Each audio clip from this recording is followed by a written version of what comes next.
그쵸. 뭐, 일이 많으니까 대한민국에서 여러 일들이 일어나고 있고, 그 중에서 특히나 이제 제가 관심을 많이 갖고 있는 어떤 이제 장애인 인권 문제라든가 아니면 뭐 차별 문제 이런 것들이 또 많잖아요. 그래서 더더욱 이제 차별금지법이 또 최근에 다시 국민청원도 있고 해서 올라오는 중이라 뭐 계속 바쁘긴 했지만 특히 바쁜 시간을 보내고 있는 것 같긴 합니다. 그래서 우리 장 의원님은 언론에 굉장히 사랑을 받고 있는 네. 의원님이신 것 같은데. 제가 장애인권 이슈에서 가장 중점적으로 생각하고 있는 건 아무래도 탈시설이다 보니까 이제 탈시설 지원법을 최혜영 의원님이랑 공동 발의를 해서 계속 그걸 연속 토론회를 개최한다든가 하는 방식으로 협력을 하고 있고요. 그 이외에도 이제 코로나 때문에 특히나 이제 시설들 중심으로 집단 감염들이 발생했었을 때 이분들을 긴급 탈시설을 하거나 제대로 된 돌봄을 제공하면서 어떤 이제 자가 격리를 하거나 이럴 수 있는 법률적인 근거가 없었어요. 그래서 이제 그걸 위한 어떤 긴급 탈시설 지원법 이런 법을 발의를 하거나 그 외에 딱 이렇게 독서하고 연결이 되어 있지는 않지만 그러니까 정보 접근권이라고 하는 측면에서 연결되어 있다고 보자면은 이제 당장 국회에서 발신되는 모든 정보들은 비장애인 국민들한테만 발신하는 게 아니라 장애를 가진 모든 국민들한테 발신하는 정보, 세금을 통해서 만들어지는 것임에도 불구하고 그런 어떤 모든 국회 방송이나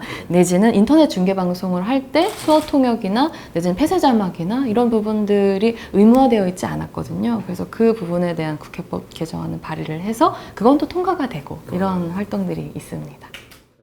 이렇게 알려진다는 거는 더 많은 사람들하고 연결될 수 있는 기회라고 생각하기 때문에 그런 점에서 굉장히 각 영역에서 두각을 나타내고 정말 열심히 헌신을 다하시는 분들이 많은데 이제 제가 그렇게 선정이 되는 기쁨을 누릴 수 있었던 거는 한국에서 지금 가장 중요한 이 다음 미래를 넥스트 100에 선정이 된 거였기 때문에 가장 중요한 미래를 위한 가치는 아마도 다양성이다. 인간의 존엄이다. 이런 의미를 이제 찾고 싶었을 것이고 제가 보기에는 그런 의미에서 어떤 제가 활동해왔던 탈시설이라던가 아니면 특히나 차별금지법 이런 부분들의 활동을 상징적으로 봐주신 게 아닌가 그런 생각이 들어서 뭐 제가 뭔가를 잘해서 받는 거라기보다는 이 영역이 더 부각되기를 바란다 이런 의미였다고 저는 받아들이고 있어요. 약간 한간의 어떤 위정 생활을 돌이켜 보면은 어떠신가요? 이렇게 차분하고 급진적으로 잘 하신 것 같은데. 저는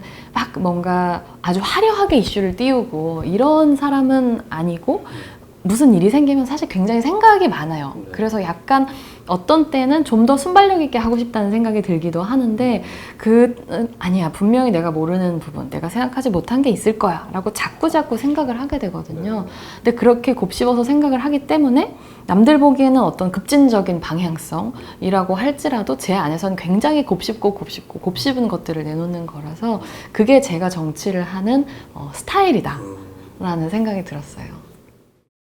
지금 일정상 도저히 쓸 수가 없어가지고 또 계약 덜컥 하고 그리고 못 쓰면 또 약속을 어기게 되는 거니까 저는 사실 이렇게 말하면 다들 아무도 안 믿어줘서 약간 억울한데 겁이 되게 많아요. 그래요? 네, 역시 엄청 긴장도 많이 하고 정말로 불안해하는데 삶에 대해서 오히려 그렇게 겁이 많고 불안하기 때문에 불확실성이라고 하는 게 가지고 있는 가능성에 대해서 더 생각을 하게 되는 것도 있는 것 같아요.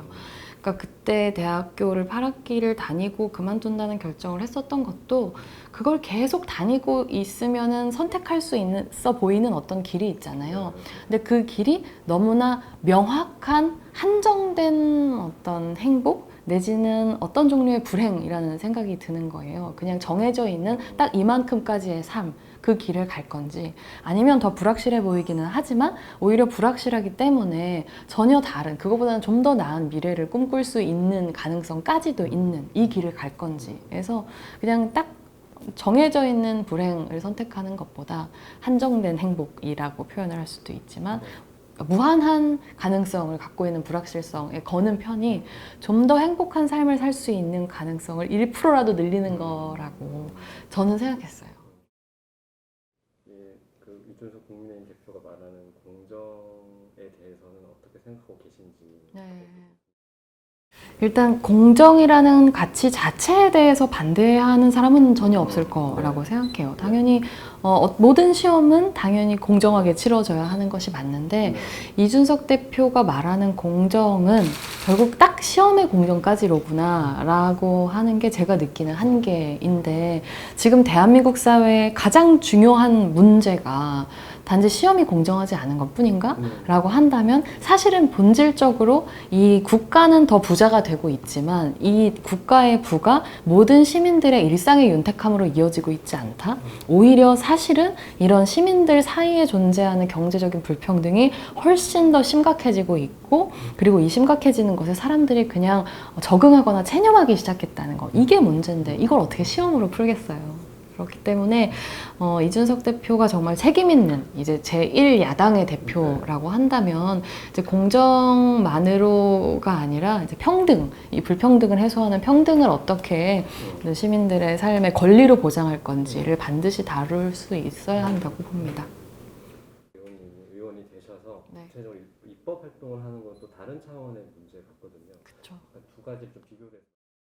저는 세상을 변화시키는 방식이 크게 두 가지라고 보는데 하나는 문화적인 변화가 제도적인 변화를 견인하는 거라고 생각해요. 저는 운 좋게도 아주 어릴 때부터 장애를 가지고 있는 사람이랑 같이 살았기 때문에 같이 사는 방법을 그냥 잘하면서 배웠던 거거든요. 근데 그렇지 않은 사람들한테 간접 경험으로라도 같이 살아갈 수 있다는 걸 보여주고 싶다. 그래서 이런 문화적인 인식의 변화가 제도를 견인할 수 있으면 좋겠다고 생각했는데 분명히 그렇게 변화되는 측면도 있지만 너무 느린 거예요. 그랬기 때문에 이것을 뭔가 보완하기 위한 좀 더 속도와 강도를 보완할 수 있는 입법이 선행되어야 하겠구나라고 생각해서 이 입법자가 되는 길을 이제 선택을 했던 것이죠. 그래서 세상이 바뀌는 두 번째 길은 아직 인식이 약간 뭐랄까요, 울퉁불퉁하게 형성되어 있다고 하더라도 입법을 통해서 문화를 견인할 수 있다라고 하는 방법을 지금 한번 사용해보자. 물론 굉장히 괴롭고 힘들겠지만 그렇죠. 옆에서 이제 그걸 지켜보고 도와줘야 되는 가족들의 입장에서도 비장의 형제자매로서 제가 느꼈던 고충은 이 어려움을, 이 돌봄을 가족들이 사적으로 해결해야 되는 문제라는 걸 느낄 때가 제일 힘들었던 것 같아요. 네. 그거는 너네 집안일이지. 뭐 심지어 뭐 심한 분들은 그렇게 누가 장애아이 낳으라고 했어?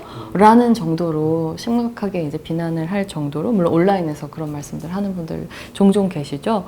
그런 것처럼 장애는 사실은 인류의 역사와 함께 해온 인류의 너무 자연스러운 특성이고, 그렇기 때문에 문제를 삼는다면 장애가 아니라 이렇게 고도로 발달했음에도 불구하고 여전히 장애인을 차별하고 있는 우리 사회를 문제 삼아야 되는 것인데, 그래서 차별 문제를 풀려면 사회가 변해야 되는 건데 그게 아니라 장애인이 이런 차별적인 사회에 맞춰라, 장애인 가족이 알아서 맞춰라 라고 하는 이 구조를 느낄 때가 사실은 제일 힘들었던 것 같아요.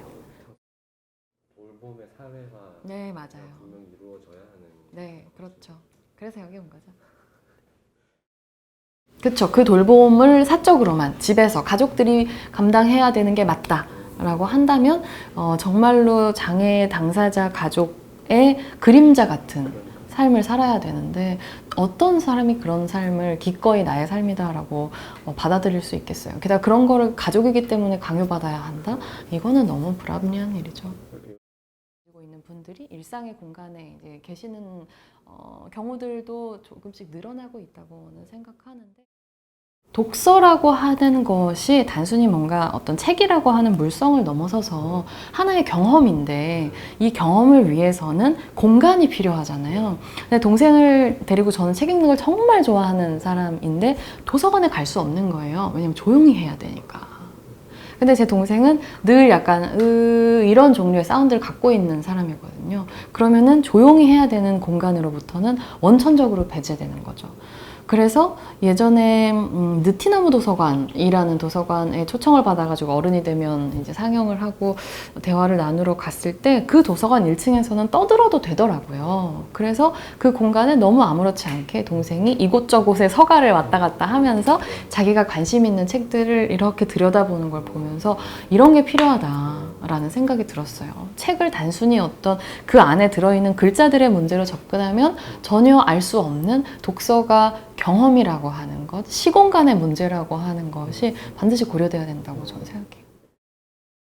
그런 무심함 플러스 우리 이제 어떤 이런 자리에는 왜 장애인이 없는지 그런 것들도 일반 국민분. 저는 발달 장애인에 대한 편견 중에 하나가 아무것도 모르고 아무것도 느끼지 못한다. 이 두 가지라고 생각해요. 근데 분명히 발달 장애인들은 자신의 방식으로 세상을 알고 있고 학습하고 있고 그리고 희노애락의 감정을 분명히 느끼고 있기 때문에 이제 쉬운 읽기를 위한 다양한 자료들 이런 것들이 손 닿기 쉬운 곳에 지역사회 곳곳에 보급되는 것이 되게 중요한 인프라라고 생각을 하죠. 그리고 생각을 하고 기본적인 문해력에 대한 굉장히 폭넓고 또 전문적인 어떤 교육 환경 이런 것들도 이제 갖추어져야 된다고 생각해요. 근데 어떤 분들은 눈으로 보는 걸 좋아하실 수도 있지만 어떤 분들은 귀로 듣는 걸 좋아하실 수도 있다고 생각하거든요. 굳이 시각장애인만 오디오북을 듣는 건 아니잖아요. 이제 그런 차원에서 이 책이라고 하는 경험을 다양한 방식으로 제공할 수 있는 환경을 만드는 건 되게 중요한 것 같아요. 해결하는 방법은 무엇인가? 라고 물어보면 되게 많은 분들이 그냥 반사적으로 그 친구를 이 반에서 내보내서 뭐 저는 내실 있는 통합교육을 위한 정책적으로 큰 정말 선회 그리고 그런 교육정책의 변화를 뒷받침하는 예산이 수반돼야 된다고 보는데요.